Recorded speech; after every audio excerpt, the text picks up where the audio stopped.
देखिए, सबसे पहले पूर्व प्रधानमंत्री, स्वतंत्रता संग्राम सेनानी पंडित जवाहरलाल नेहरू जी की को श्रद्धांजलि देते हैं, उनको खराज अक़ीदत पेश करते हैं।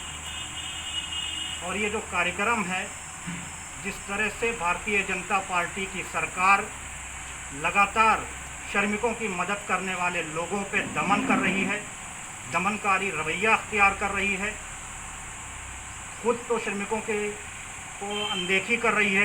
लोग बाहर फंसे हुए हैं, रास्ते में लोग मर रहे हैं, उनको पूछ नहीं रही है, उनको घरों तक लाने का इंतज़ाम नहीं कर रही है। और जब कांग्रेस पार्टी और कांग्रेस पार्टी के प्रदेश अध्यक्ष बसों को लगाया गया कि उसमें श्रमिकों को घर तक पहुंचा दिया जाए, क्योंकि बहुत सारे श्रमिक रास्ते में मर गए, लेकिन योगी आदित्यनाथ जी की सरकार ने उनको परमिशन नहीं दिया। और हमारे प्रदेश अध्यक्ष अजय कुमार लल्लू जी ने जब इसको आवाज़ को उठाया, श्रमिकों के पास पहुंचे, तो फर्जी केस लगा के उनको जेल में डाल दिया गया है। राजनीतिक द्वेष से काम कर रहे हैं योगी आदित्यनाथ जी, और इसी के खिलाफ आज एक दिन का उपवास रखा गया है।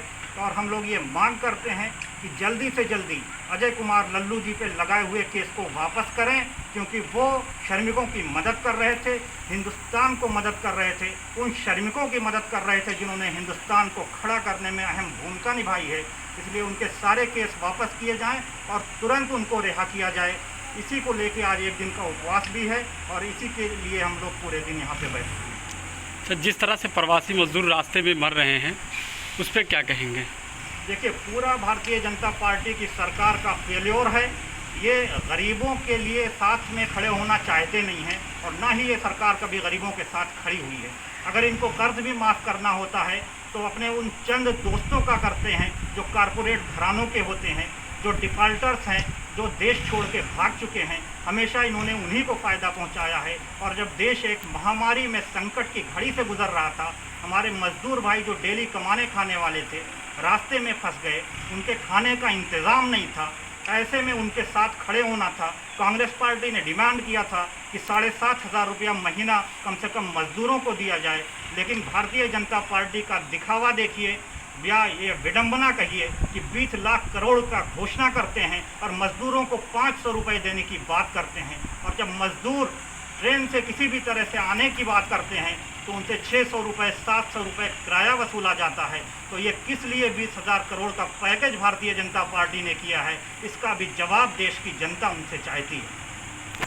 कि जो ट्रेन लगी हुई है, आजकल तो बहुत ज़्यादा ट्रेन चल नहीं रही है, प्रवासियों को लाने के लिए जो ट्रेन लगी हुई है, वो इनकी सरकार की नाकामी और लापरवाही देखिए कि गोरखपुर आना होता है तो उड़ीसा पहुंच जाती है, और जहां 2 दिन का रास्ता वहां 9 दिन लगता है। खाने पीने का इंतज़ाम नहीं करते हैं। 7 लोग ट्रेन में सिर्फ इसलिए मर गए कि उनको खाना नहीं पहुंच सका। तो ये तो सरकार की विडंबना है, ये सरकार की अनदेखी है, और ये जुल्म जो लोगों पे कर रहे हैं, ये कांग्रेस पार्टी और कांग्रेस पार्टी के कार्यकर्ता बर्दाश्त नहीं करेंगे। इसी को लेके एक दिन का ये अनशन है। एक दिन के लिए उपवास पे सारे कांग्रेस पार्टी पूरे प्रदेश में बैठे हुए हैं, और ये जल्दी से जल्दी उनको रिहा करें और मजदूरों की सुध लें, मजदूरों को घर पहुंचाएं, और 7,500 से 10,000 रुपये प्रति माह उन श्रमिकों को जिनके पास काम नहीं है, जिनके पास खाने के लिए पैसे नहीं हैं, उनके खाते में जल्दी से जल्दी सरकार ट्रांसफ़र करे। यही हमारी डिमांड है, और इसी को लेकर हम लोग उपवास कर रहे हैं।